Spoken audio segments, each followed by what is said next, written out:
L'interview matinale, première partie, 5e édition. Alors, c'est pas la 5e édition de la première partie, c'est la 5e édition du festival Vocalise et j'accueille Colette, comme chaque année, pour venir nous présenter cette nouvelle édition. Qui dit nouvelle édition dit nouvelle thématique, dit aussi nouvelle proposition. Et on va détailler tout ça, si tu veux bien. Bonjour Colette. Bonjour, ça va bien? Alors ça va? Ouais, Ça va. Tu veux bien détailler tout ça? On est parti? On est parti. Allez, alors déjà, petit bilan, parce que j'ai eu le plaisir, enfin, parce que chaque année, j'en fais un peu plus. L'année dernière, j'ai eu le plaisir de découvrir les ateliers d'écriture, donc à Rion. Oui. Voilà. Et j'ai envie de te demander, 4e édition, petit bilan, ça s'est bien passé. 5e édition, alors non. L'année dernière, 4e édition. C'est ça? 4e édition Oui. l'année dernière, Oui. le petit bilan. Le petit bilan positif, dans le sens où nous avons accueilli davantage de participants aux ateliers, que ce soit d'écriture ou de lecture à voix haute, davantage de participants à la scène ouverte. Tu sais que dès le début, c'était important pour nous que le festival soit pour les professionnels et pour les amateurs. Et oui. Donc, nous sommes ravis d'accueillir des personnes qui viennent découvrir ces activités d'écriture et de lecture à voix haute. Et ravis aussi de voir que le public est fidèle et que de nouvelles têtes apparaissent dans les rangs. Donc l'année dernière, le vendredi soir et le samedi soir, la salle de la vieille église était quasiment complète. Oui, alors ça déjà, Ouais. belle réussite du coup. Belle réussite. On a commencé, avant que ce soit un festival, c'était une soirée de lecture en fin d'année et on avait 25 copains, copines qui étaient là. Hmm. Et l'année dernière, pour la première fois, je dis ouais, je ne connais pas tous les prénoms. Waouh. Ça fait du bien quand tu Oui. dis, ok, Oui. là, on vient de passer un cap. On passe un cap, effectivement, dans cette niche qu'est la lecture à voix haute, la découverte de productions littéraires autour d'un même thème. Oui, on a passé un cap et on en est ravis. C'est une niche, effectivement, comme tu le dis, la lecture à voix haute. Pour les auditeurs, c'est un peu l'exercice annuel aussi, pour ceux qui prennent en cours de route, ceux Oui. dont on ne connaît pas les prénoms Oui, et qui ne connaissent pas les nôtres. oui.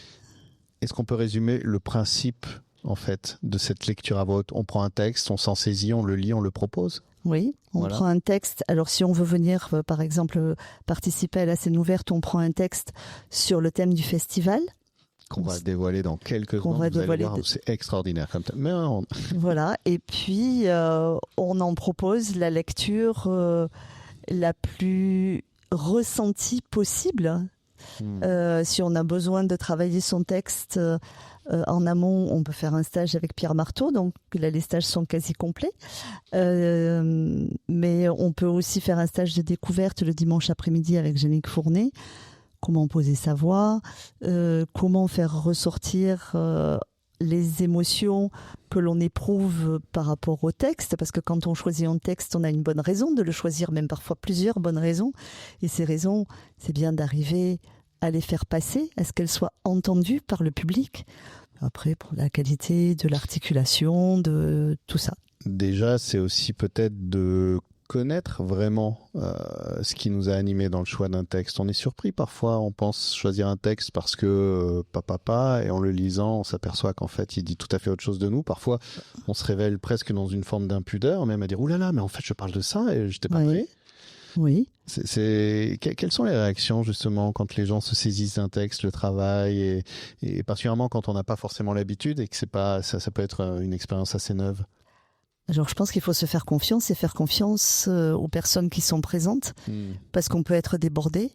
L'année dernière, Pierre Marteau, qui est donc un professionnel, qui avait travaillé sa lecture du dimanche soir, qui était L'écriture ou la vie de Georges Semprin, eh bien, à la 2e ou 3e minute, l'émotion est montée. C'était pas prévu. Eh bien, ça peut arriver. Et il faut savoir l'accueillir. On peut vraiment se faire secouer par un texte. Secouer positivement. Oui, bien sûr. Enfin, on n'est pas dans le... Non, on met pas les doigts dans la prise. De toute façon, être secoué, je crois que c'est toujours positif. La question, c'est surtout ce qu'on en fait ensuite. Oui, ce qu'on en fait ensuite, eh bien, il faut se dire qu'on est là en toute fraternité et qu'il n'y a pas de ridicule dans les émotions sincères. Donc, une fois qu'on a intégré ces paramètres, on peut avancer. Alors après, c'est beaucoup de travail aussi. C'est plusieurs heures de travail, de répétition pour avoir une proposition de lecture qui soit de qualité. On n'est pas obligé de s'infliger ça non plus pour une scène ouverte. Oui. C'est quelque chose de beaucoup plus libre. Nous, on travaille nos textes parce qu'on veut vraiment parvenir à une certaine qualité de spectacle, qu'en plus on associe à nos lectures de la danse, de la musique. Donc nécessairement, il y a eu un travail en amont, mais tout cela n'est pas obligatoire. La scène ouverte, c'est un autre espace, un peu plus immédiat, un peu plus... Exactement. On va détailler justement, si tu veux bien, le programme. Ça file, l'interview, on est déjà bientôt à la fin de la première partie. Mais on détaillera encore plus longuement dans la deuxième partie. Mais d'abord, le thème qui est porté par une citation que je trouve... Grattez le Dieu, vous trouvez l'homme, de Victor Hugo, qui rejoint le thème de la mythologie, qui est le thème donc, de cette année. Oui. Grattez le Dieu, vous trouvez l'homme. Oui. Où as-tu trouvé cette citation ? Qu'est-ce qui est arrivé en premier, la citation ou le thème ? Alors le thème est arrivé en premier et on était très contente parce qu'on s'était dit la mythologie facile, plein de sources, plein de ressources. Et nous, on a besoin de textes qui soient propices à une lecture en public. Donc, nous avons beaucoup lu avant de nous rendre compte que nous avions besoin de serrer notre thème davantage. Et nous avons pu établir une sorte de constance. C'est qu'au 19e, 20e, 21e siècle, les auteurs piochent dans la mythologie pour la retravailler ou pour pouvoir passer un message qui est réactualisé. Donc ça nous a permis de resserrer notre choix de texte pour les lectures. La mythologie portée par des auteurs contemporains. Oui, qu'est-ce que les auteurs contemporains cherchent lorsqu'ils vont piocher dans le récit mythologique ? Est-ce qu'ils vont chercher à l'exploiter différemment ? Est-ce qu'ils vont chercher à le réécrire ?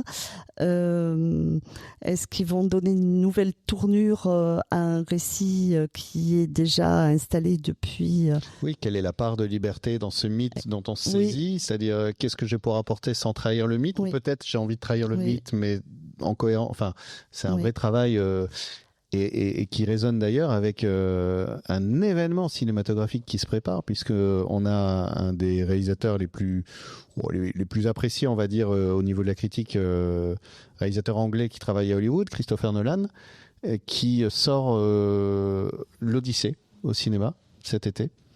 L'Odyssée qu'on a rarement vu adapté au cinéma, en tout cas sérieusement, et en plus par un réalisateur aussi reconnu. Et on est en plein dans... Enfin, on ira voir avec curiosité ce qu'il a pioché. Ça circule dans l'air du temps, peut-être, cette question mythologique. Oui. Dans un temps qui s'évapore un peu vite partout, peut-être chercher des ancrages. On va détailler le programme.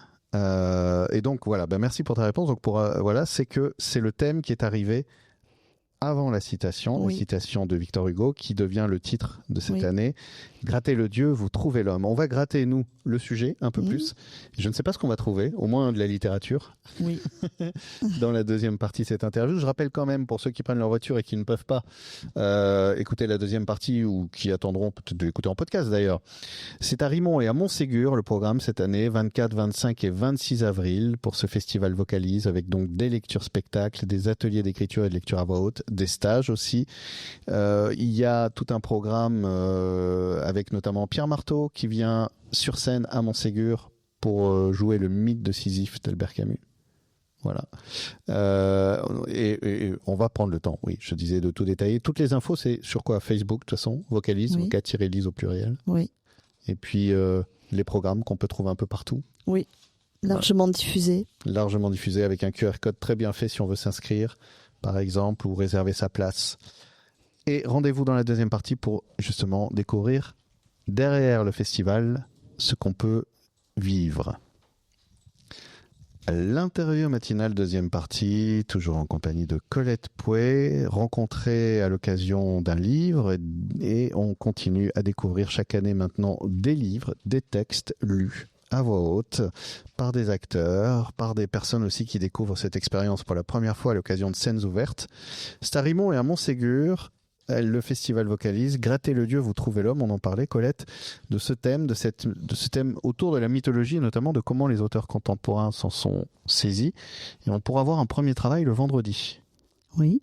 Avec Pierre Marteau. Avec Pierre Marteau. Qu'on a déjà vu l'année dernière d'ailleurs. Que tu avais reçu l'année dernière pour son spectacle du dimanche soir, qui était une lecture de Georges Semprin, L'écriture ou la vie, pour notre thème de l'année dernière, qui était les livres des livres, ces prisons dont la littérature permet de sortir. Et alors, est-ce que tu t'es délivré de quelque chose, du coup, à l'occasion de ce festival l'année dernière ? Eh bien, de quoi me serais-je délivrée ? Non, je ne me souviens pas d'être délivrée de quoi que ce soit. Bon.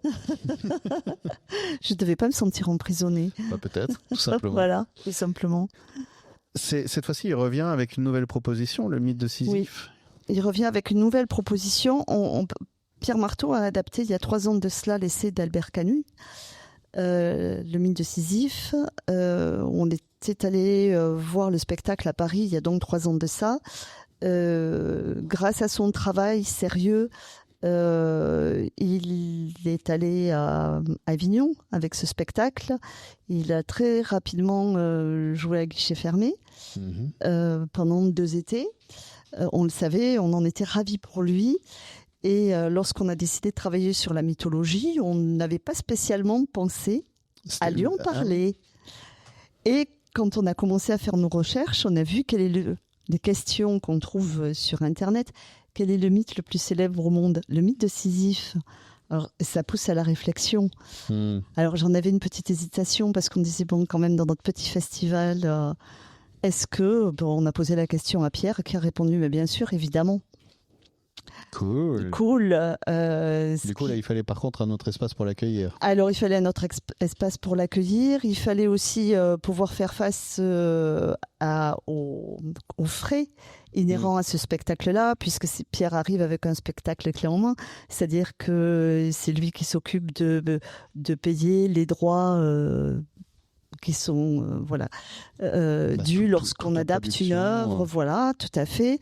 Ce qui nous a poussé à faire ce que nous n'avions pas fait jusqu'à présent, c'est-à-dire à mettre un tarif pour les places. C'est ce qui nous a poussé aussi à quitter Rimont le temps d'une soirée, pas de panique, pour aller à Montségur, au cinéma l'Éden, où nous avons été accueillis à bras ouverts.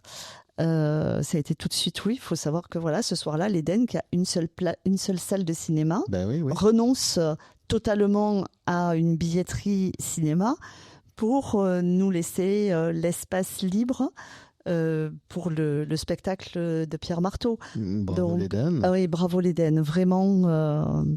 c'est le paradis. Non, pardon. Oui, c'est le paradis. Non, c'est extraordinaire. Et puis l'Éden en plus niveau mythologie. Enfin, pardon. Oui, voilà, on est pas mal. On était pas mal.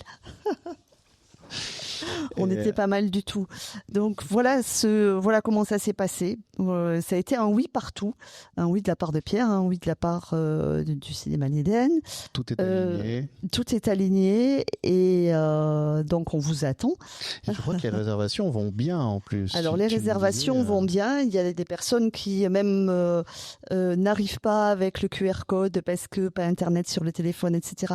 qui m'appellent et qui me disent mais y a-t-il encore des places parce qu'on sait que il a joué à guichet fermé à Avignon et alors oui, il y a encore des places. Peut-être plus pour longtemps, je n'en sais rien. Je ne suis pas devin. Mais donc... c'est peut-être mieux de toute façon, c'est sur réservation, c'est-à-dire que voilà, même, c'est ce que tu disais, c'est aussi une histoire de logistique. Oui, c'est une histoire de prévoir de la monnaie, c'est compliqué. C'est histoire de plein de petits détails qui font qu'on n'est pas très très nombreux dans l'assaut et on veut quand même recevoir avec le plus de confort possible le public.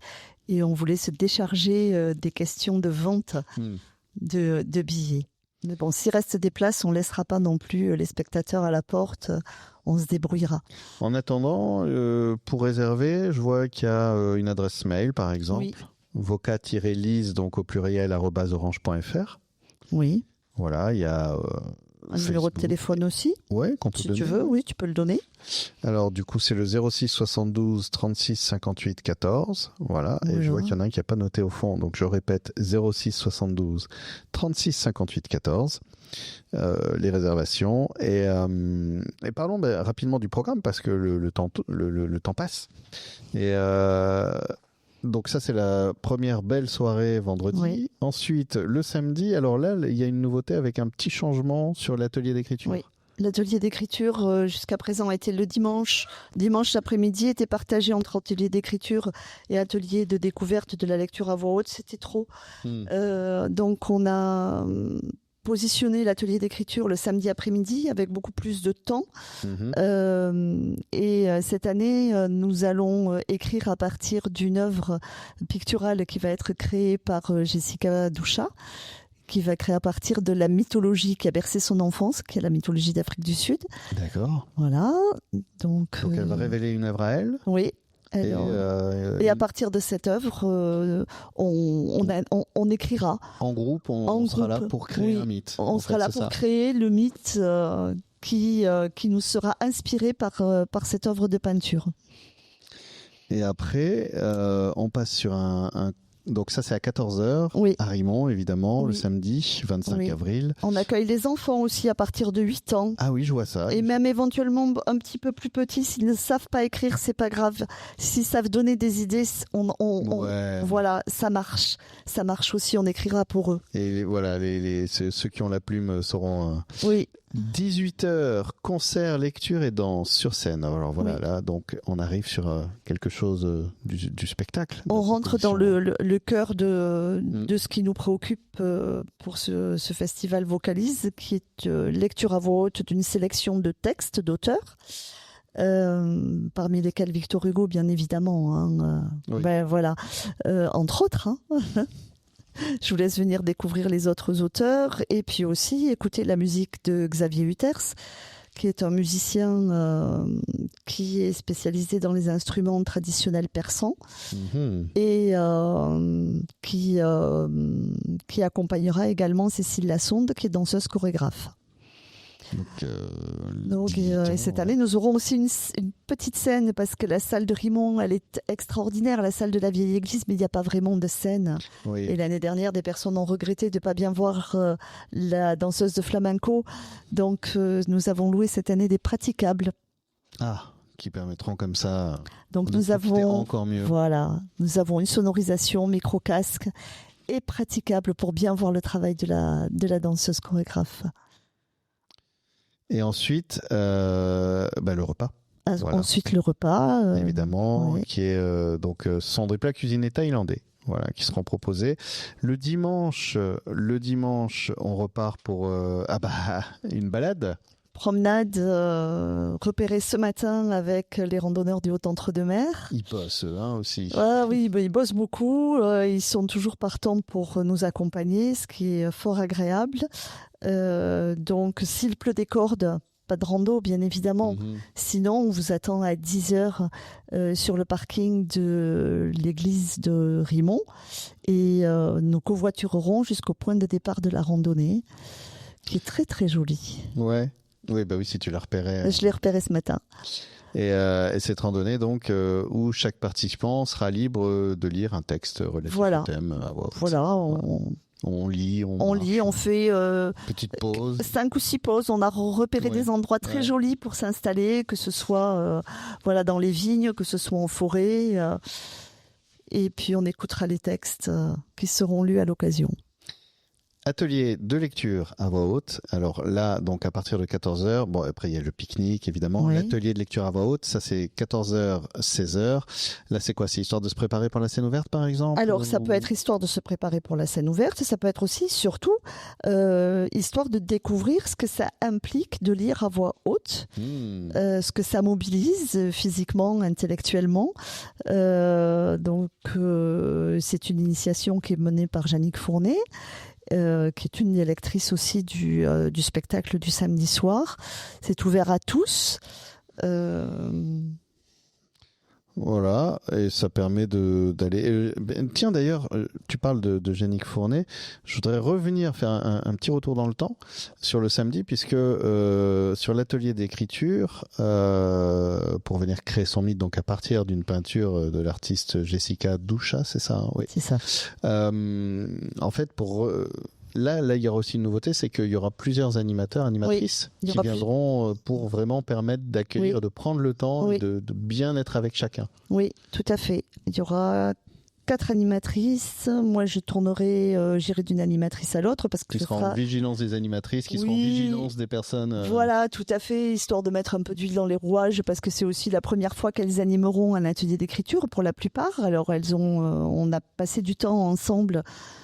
Pour non pas une formation, c'est pas le terme que j'utiliserai, mais plutôt une transmission d'expérience.